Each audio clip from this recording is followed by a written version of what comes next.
దేవుడు నన్ను హైదరాబాద్ వెళ్ళు అని పంపించినప్పుడు నిరాశ నిస్పృహలో నలిగిపోతూ వచ్చా. మళ్ళా చెప్తున్నాను అనుకోకండి. విదేశాల్లో ఉద్యోగం వచ్చింది, విదేశాలకు వెళ్ళాలి అని ఆలోచిస్తున్నప్పుడు ప్రభువు చెప్పాడు, కోట్ల మంది నశించిపోతూ ఉండగా లక్షలు కోట్లు సంపాదించడానికి విదేశానికి వెళ్తావో, లేదా అనేక లక్షల మంది ఆత్మలను సంపాదించడానికి నేను చెప్పిన చోటుకి వెళ్తావో నువ్వు తీర్మానం తీసుకో.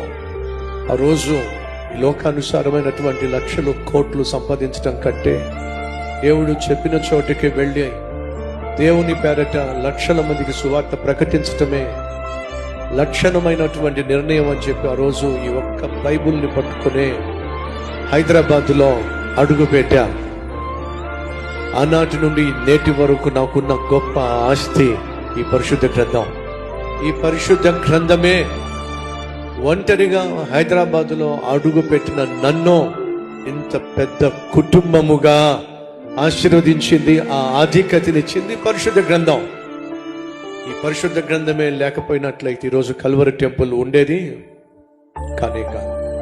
నువ్వు నేను రక్షించబడే వాళ్ళము కానే కాదు. సంగమా, వాక్యాన్ని నిర్లక్ష్యం చేయకండి. సహవాసాన్ని, సంఘముగా కూడుకోవడాన్ని నిర్లక్ష్యం చేయకండి.